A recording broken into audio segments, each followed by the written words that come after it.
Hello guys, bersama saya lagi dalam Alright Nopod Channel. So, hari ini sahabat-sahabat semua, petang tadi sebenarnya Datuk Seri Anwar Ibrahim ya bersama ataupun berada dalam satu program Temu Anwar ya, dalam majlis perasmian juga Karnival Generasi Ada Idea ataupun Generasi AI. Jadi apa yang lebih mengejutkan kita sahabat semua ketika dalam sesi Temu Anwar ini adalah pada satu sesi soal jawab. Ya, apabila seorang individu bisu turut serta untuk memberikan soalan padu dituju kepada Perdana Menteri kita, Datuk Seri Anwar Ibrahim. Terbaik. Jadi sahabat semua, mari kita bersama-sama untuk menonton dan mendengar persoalan ini dan juga jawapan daripada Perdana Menteri kita, Datuk Seri Anwar Ibrahim. Jadi mari kita bersama untuk menonton video ini. Doa supaya politik negara stabil, masyarakat pelbagai kaum dan agama ini kerja dengan aman dan tidak biarkan negara ini dihasut oleh puak-puak pelampau. InsyaAllah masa depan kita A1. Terima kasih Brother Lim atas soalan yang powerful tadi. Okey, soalan seterusnya. Okey, sila. Ya, Puan. Assalamualaikum warahmatullahi wabarakatuh. Salam. Saya harap semua sihat sejahtera. Saya ingin mengucapkan ribuan terima kasih kepada Datuk Seri Anwar kerana sudi hadir pada hari ini dan juga menjemput kami komuniti OKU pendengaran untuk hadir bersama-sama pada petang ini. Jadi nama saya Artika. Saya dari Persatuan Orang Pekak Pulau Pinang. Wow. Baiklah, saya ingin bertanyakan soalan berkaitan dengan pendidikan kepada OKU pendengaran. Yeah. Jika kita lihat pada waktu ini, kebanyakannya pendidikan agama kepada OKU pendengaran pada masa ini sebenarnya kalau kita diteliti, banyak kekurangannya, masih lagi boleh dikatakan keciciran. Dan baru-baru ini saya ada lihat bajet yang dibentangkan akan ditubuhkan pusat pendidikan kepada OKU autistik di seluruh Malaysia termasuk Sabah dan Sarawak. Dan saya juga ingin bertanyalah berkaitan dengan pendidikan kepada OKU pendengaran, terutamanya bagi OKU pendengaran yang beragama Islam. Jadi saya ingin bertanya, adakah pada masa akan datang akan ditubuhkan ataupun akan ditingkatkan pusat pendidikan kepada OKU pendengaran khasnya kepada orang Islam seperti KAFA khusus kepada OKU pendengaran. Yang kedua, Ya. sekejap ya. Okey. Okey, soalan yang kedua, bagi komuniti orang peka yang beragama Islam, contohnya kepada yang dari peringkat rendah, mereka telah belajar agama di sekolah rendah, sekolah menengah, dan apabila mereka telah habis pada alam persekolahan, masuk ke alam pekerjaan, ada yang berkahwin, ada yang meneruskan ke bidang masing-masing. Okey, contoh saya beri contoh pada OKU pendengaran yang berkahwin, kebanyakan mereka mengalami masalah dalam rumah tangga, krisis rumah tangga, kadang-kadang berkaitan dengan. Jadi cadangannya nak buat kelas untuk mereka, pendidikan untuk mereka. Ya, betul. Okey, baik. Jawapannya gini ya. Terima Untuk kasih. belanjawan, terima kasih Atika. Atika dari mana tadi? Saya daripada Persatuan Orang Pekak. Tak ada orang mana. Saya berasal daripada Pulau Pinang, di Bong Tebal. Ni Bong Tebal. Baik. Abang lah. Baik, terima kasih Atika. Terima kasih Abang Tika ya. Dia dalam belanjawan ini, baru-baru ini, itu di antara belanjawan yang paling banyak memberi peruntukan kepada OKU termasuk autism. Ini kali pertama kita nak adakan sekolah-sekolah khas untuk mereka. Jadi cadangan kita yang awal ini adalah untuk anak-anak sekolah rendah dan menengah. Tambahan yang lebih besar termasuk peruntukan kewangan untuk meredakan beban mereka dan pengecualian cukai.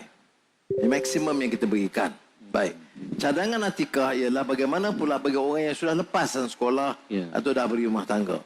Saya akan minta umpamanya JAKIM segera tangani masalah ini dan kalau perlu adakan satu latihan khas atas nama di bawah JAKIM bagi kalangan ini. Ya. Walaupun saya fikir kita harus juga menyediakan bagi yang bukan Islam. Jadi biar ada layanan yang kaunseling untuk mereka. Jadi insya-Allah JAKIM akan menyediakan satu program khas untuk OKU dan autism dari segi latihan dan pahaman Islam dan juga kaunseling. Terima kasih. Alright. Yang saya kagum tadi tukang terjemah tu memang power lah. Betul lah. Saya tak faham sepatah Arab tu. Tangan dia gini. Tak faham. Baik. Okey. Siapa? Ada? Okey, kita bagi yang tu dulu. Silakan.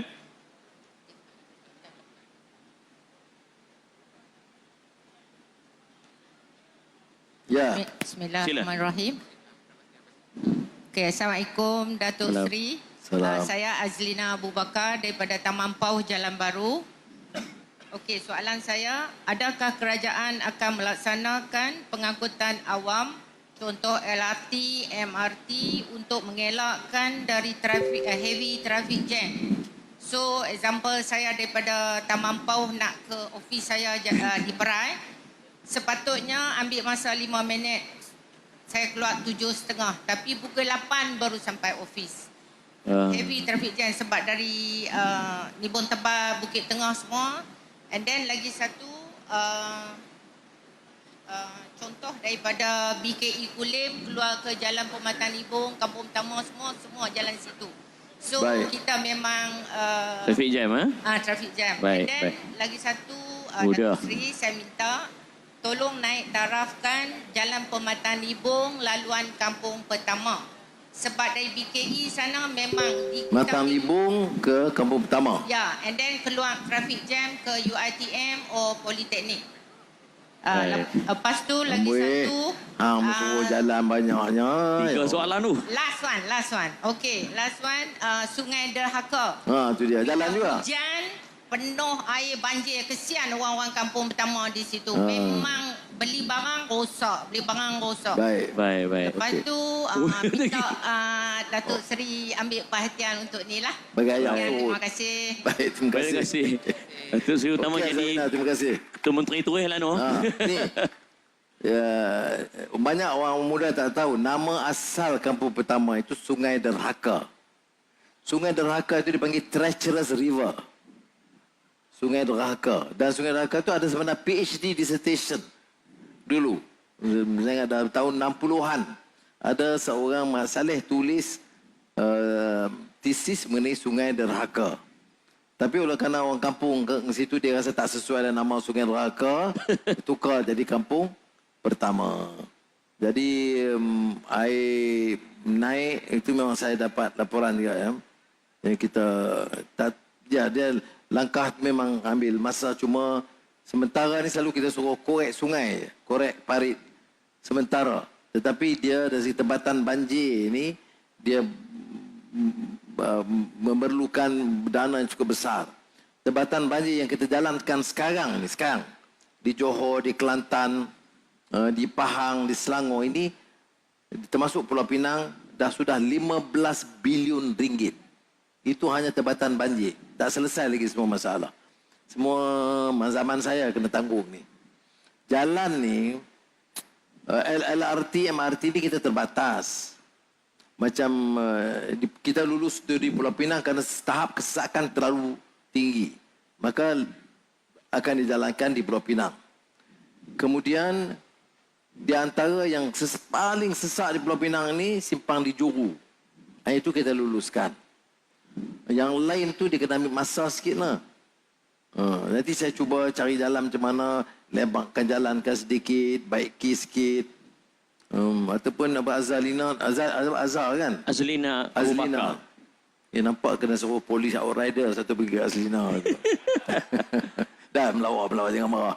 Tapi sementara ni kena sama nak buat. Macam mana kita baru ambil alih ni, baru semua nak kena buat tempatan banjir. Masa sekarang juga nak buat. Jalan-jalan baru kena sesak ini.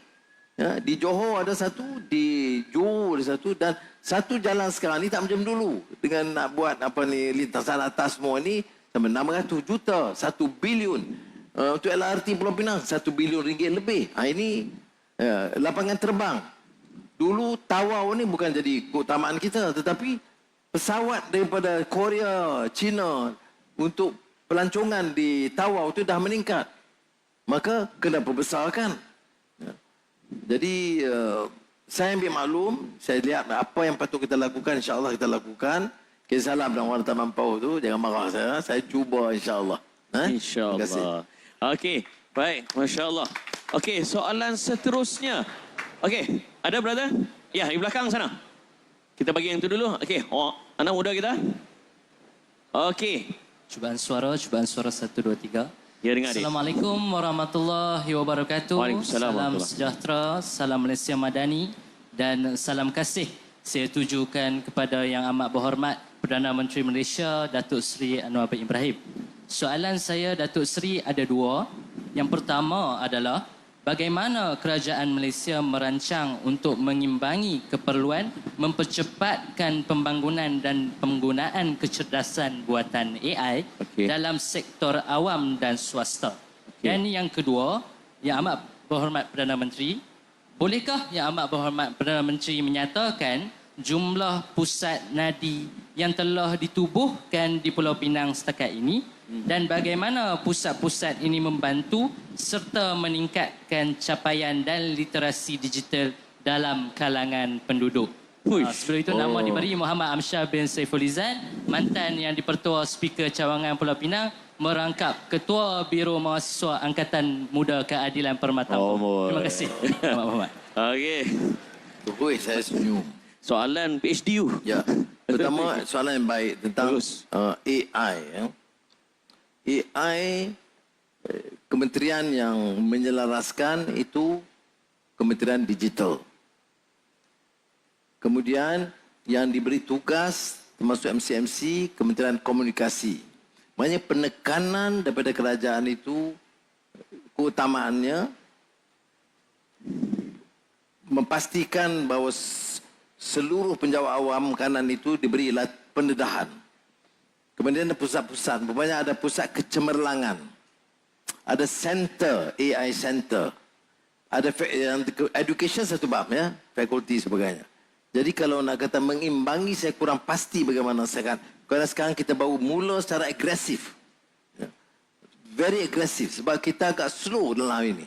Walaupun ada, macam tadi saya ke DOSM, ya, Jabatan Perangkaan, Statistics. Dia memang ada. Dan AI untuk membantu dia mendapatkan data termasuk granular data di tiap daerah. Tapi dia terpisah. Jadi saya cadangkan seluruh jentera itu diselaraskan. AI, private sector, GLICS, government departments dan juga GLICS, AI dan swasta. Swasta, Jabatan Kerajaan dan research centers. Jadi kita selaraskan seluruh negara supaya kita dapat move dalam satu pace yang lebih cepat. Itu yang AI. You see, kita tak ada pilihan. Kalau kita ketinggalan bidang AI ni, kita akan ketinggalan dalam saingan dengan negara. Tapi ada yang saya tanya Jason daripada Nvidia, saya tanya Ruth daripada Google, saya tanya juga CEO Microsoft. Saya saja provoke dia, saya tanya baik. Tapi AI ini kan bikinan barat. Isi dan prakasa dia semua barat. Nilai-nilai barat. Dia jawab mudah. Ini cabaran untuk kita. Dia kata AI ini artificial intelligence. Terserah kepada yang kamu masukkan dalam apps itu. Dia muntahkan apa yang ada di dalamnya. Walaupun ada dia buat tafsiran, penilaian, analisa, tetapi berdasarkan apa yang dimasukkan. Jadi terserah kepada kamu. Masukkan nilai-nilai masyarakat Asia, masukkan soal Islam, Masukkan seluruh kekuatan dalam Quran dan hadis. Masukkan. Jadi bila dia muntahkan, dia muntah berdasar apa yang dimasukkan. Bermakna anak-anak kita mesti dilatih penguasaan AI yang paling canggih yang mungkin. Dan kalau kita lihat umpamanya sama ada di Google, Microsoft, di Barat, masih ada anak-anak Malaysia. Jadi kita harus berikan ruang dan kesempatan latihan terbaik buat mereka. Dan pusat nadi, saya tak ada jawapan detail. Ni, do you know Salim? Berapa di Pulau Pinang? 41. 41 di Pulau Pinang. Jadi manfaatkan sepenuhnya. Ada 41 nadi di Pulau Pinang. Cukuplah 41 tu. Baik. Kemudian untuk MC. Baik. Okey. Okay, sorry. Salim, you want to add? Okey. Baik, ada lagi soalan yang seterusnya kita bagi. Okey, Tan, silakan. Assalamualaikum warahmatullahi wabarakatuh. Salam Malaysia Madani kepada Datuk Seri Utama Anwar bin Ibrahim, Perdana Menteri Malaysia. Saya Muhammad Akademis bin Muhammad Nasir daripada Politeknik Subang Pride. Saya ada dua soalan yang saya nak ajukan kepada Datuk Seri. Yang pertama adalah berkenaan dengan penggunaan AI. Seperti yang kita sedia maklum, Yang Berhormat Menteri KPT telah pun melakukan sedikit kajian lah untuk mewujudkan Politeknik AI pertama di negara kita. So saya nak tanya, adakah usaha lain daripada Kerajaan Malaysia Madani untuk meningkatkan ataupun berkasarkan penggunaan AI dalam kalangan mahasiswa untuk memastikan supaya mahasiswa ni tidak ketinggalan daripada negara-negara yang lain yang sebenarnya kita sedia maklum Amerika Syarikat menduduki tangga pertama lah dalam penggunaan AI ni. Okay, soalan saya yang kedua adalah saya menyokong baik usaha Kerajaan Malaysia Madani dalam mengekalkan kebebasan bersuara kepada seluruh rakyat Malaysia. Tetapi seperti yang kita tengok sekarang, banyak kes cyberbully yang berlaku contohnya di IG, di Twitter. So saya nak tanya, adakah usaha daripada Kerajaan Malaysia Madani untuk menangani masalah ini? Okey, terima kasih. Terima kasih.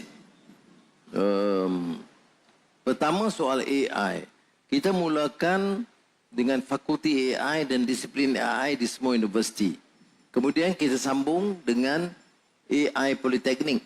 Tapi bukan di situ saja. Arahan yang diberikan adalah pendedahan AI pada peringkat awal bagi semua mahasiswa. Tapi tentunya mengambil masa sebab kita kena ada pool tenaga pengajar AI yang terbatas. Sebab itu kita rush secara agresif untuk melatih tenaga pendidik termasuk Universiti Pendidikan, bukannya UPSI. Itu menekankan disiplin AI supaya bila guru dikirim ke sekolah, ada guru yang ada kemahiran. Seperti mana kita perkenalkan komputer dulu. Jadi tentu sedikit mengambil masa, tapi kita in a rush. Saya kena puji juga universiti. Kalau dulu universiti kita nak perkenalkan satu disiplin, kata fakulti, dia ambil masa. Dia kena cadangan daripada jabatan, kepada dekan, kepada fakulti, fakulti kepada board of studies kepada council kepada bahagian pendidikan tinggi, kementerian. Dia mengambil masa 6 bulan, 8 bulan. 1 tahun baru nak ada. Tapi bila kita perkenalkan fakulti AI di UTM, dia ambil masa hanya 4 bulan terus berjalan. Dan saya luluskan 20 juta ringgit untuk take off. Kemudian kita pastikan di semua universiti dibantu supaya ada keupayaan AI. Dan kemudian diterapkan masuk. Dan sekarang ni TVET. TVET sendiri pun, maknanya Politeknik tentunya lebih tinggi. Tapi TVET sendiri pun ada beberapa kurikulum disiplin AI. Yang keduanya tentang cyberbully. Memang betul. Bukan cyberbully. Pertama saya sebut tadi, bully di sekolah ni pun kerja separuh gila, sikap biadab, rendah akal budi, ganas terhadap anak-anak yang lebih muda, adik-adik dia. Tidak ada langsung kemanusiaan. Bahawa adik-adik yang baru masuk, tunjuk belah kesian. Didik dia, bagi pendedahan. Tapi kita bawa budaya barat. Dia ada ragging. Konon atas nama orientasi. Orientasi ini bagi dia pendedahan. Bagi dia cinta kepada fakulti dan ilmu. Bukan bagi dera. Dia kerja bodoh. Ya? Kerja orang-orang yang tidak ada nilai dan akhlak. Saya masih ingat masa saya masuk Universiti Melaya. Mula. Ya, saya lihat ada apa yang dipanggil senior. Bukan ada ragging. Oh, ragging. Yang diizinkan dan the baptism. Oh. Ya. Baptism ni maknanya masuk flush, tandas dan flush. Dan ini diterima. Kemudian saya masa itu baru masuk. Saya kumpulkan anak-anak, saya kata, look, if they do this, we'll fight. Universiti tidak bantu. Kerana universiti itu anggap budaya itu boleh diterima. Dan kita lawan. Akhirnya dihentikan. Ya. Jadi ini, ya masa saya muda, saya garang dia. Ya, saya kata mana boleh. Kita ini najis. Ini dah tak muka, flush, baptism. Ya. Jadi oleh itu sekitar keras. Masa itu majlis pengajaran. Kita ada kadang-kadang budak gurau sikit lah, nyanyi. Tak apalah, sporting lah kan. Senior suruh nyanyi. Saya pun, kalau lagu Azizah, terus saya nyanyi lah. Tapi ini penderaan. Ya, pukul. Macam di Universiti Pertahanan, serika, saya mati. Ini serika lagi. Kemudian ada, saya kata, sekolah kebangsaan ada. Sekolah Cina ada. Sekolah Tamil ada. Mak Tafiz, sekolah agama pun ada. Saya tak tahu apa ini diajar. Kemudian bila berlaku, pengetua, guru, ada nak cover up. Jangan. Nak image sekolah. Image. Kamu kira image sekolah lebih penting daripada maruah orang. Ini mana ada kemanusiaan. Sebab itu saya arah Menteri Pendidikan, Fazlina, Menteri Pendidikan Tinggi, Zamri, tak ada tolak ansur. Ada cerita penderaan, kita ambil tindakan kepada guru kaunseling, haiwan pelajar, pengetua. Dia mesti jawab. Ini tidak. Semasa saya Menteri Pendidikan, ada sekolah menengah di Ceras. Pergaduhan, budak kena pukul, masuk hospital. Dan okey. Jadi saya marah. Saya pergi ke sekolah tu. Panggil perhimpunan. Saya kata, orang yang bertanggungjawab, saya minta pengetua, hal ehwal pelajar, semua bertanggungjawab. 24 jam, budak polis masuk, geledah semua. Kemudian 2 minggu, saya nak sekolah ni bersih, disiplin first class. Dia ikut. Anak-anak ni tak ada salah, saya ikut. Tapi oleh kerana budaya diizinkan, pengetua atau guru besar lambat. Guru haiwan pelajar, jawatan tinggi, tak jalankan tanggungjawab. Jadi jalan. Kalau berlaku, dia ambil tindakan. Barulah boleh selamat. Jadi saya tidak pandang ringan hal ini. Ya. Kerana ini nyawa orang. Keselamatan dia. Psychological impact. Ya. Penderaan. Sakit jiwa. Ini apa kerja kita? Ya. Sebab tu saya kata, yang bercakap agama, tak ada kasih sayang. Yang cakap soal kebangsaan atau Melayu, tak ada. Kalau betul kita ada cinta kepada agama, pada negara, kita didik. Orang datang ni adik-adik kita. Okey? Itu tentang bullying dalam sistem pendidikan yang saya segah semalam. Cyber bullying pun sama. Ada orang sampai mati. Tapi bila kita nak ambil tindakan, in the name of freedom and democracy. Saudara, orang kritik-kritik lah. Di parlimen tu dimaki saya macam-macam. Ni dia pernah tampau ke pilihan raya. Apa dia tak maki? Londeh habis saya ni. Ejen Yahudi, ejen Cina, ejen India, ejen komunis. Semua dia ejen. Kalah James Bond. Ya. James Bond 1 ejen. Saya 9 ejen. Kemudian hina, aib dari segi peribadi. Macam-macam. Ya. Tapi sudah, kita ambil tindakan. Tapi kalau terlanjur, polis ada undang-undang. Ni PDRM ada tanggungjawab. Dia ni mesti jalankan tanggungjawab dia. Untuk jaga. Jangan salah gunakan. Macam saya berbuli, sampai ada anak India seorang tu sampai bunuh diri. Tak tahan. Penderaan hari-hari. Boleh kita izinkan? Tak boleh. Apa saya peduli tentang saudara kata, tidak ada freedom. I don't care. Freedom itu maknanya you mesti jaga maruah dan nilai orang. Freedom bukan untuk kamu lakukan jenayah. Kebebasan bukan untuk kamu untuk dera orang. Kebebasan bukan kamu curi harta negara. Kebebasan bukan untuk kamu menghina orang, mengaibkan orang berdasarkan warna kulit dia, atau kaum dia, atau agama dia. Hari-hari sekarang tak habis. Cerita mata sepet, hitam, ni apa dia? Dan kita harus izinkan. Saya bertanggungjawab sama-sama saudara untuk selamat negara ini. Bukan nak selamatkan penjenayah-penjenayah ini. Itu tanggungjawab kita. Jadi kita akan perkenalkan undang-undang cyberbullying yang lebih tegas. Dalam sidang parlimen kita akan kenalkan. Dan saya diminta badan-badan seperti MCMC, PDRM, ya, ambil tindakan maksimum yang mungkin. Jangan terlangsung. Yes. This country has to be different. This country talks about freedom and justice, but will never condone any sort of oppression and insult and abuses. Ini kalau tidak suka kita takut. Ya, malah saya memang keras sikit. Boleh buat sikit. Oh, Anwar ini dia dah rosak. He's no longer a reformer. Dia tidak percaya reformasi kerana ada polis panggil dia siasat. You panggil orang dajal. You panggil orang Islam kafir. Kemudian nak biarkan begitu. You panggil Cina ni komunis. Dan you bakar orang bagi benci. You kata, oh, biarlah freedom. No, saya tidak fikir begitu. Tanggungjawab saya, saudara, saya ada mandat. Saya nak jaga keamanan dan kestabilan negara ini. Dan saya minta badan-badan penguasaan polis dan sebagainya ambil tindakan yang tegas dan jangan tolak ansur dengan pengkhianat-pengkhianat ini. That's my position.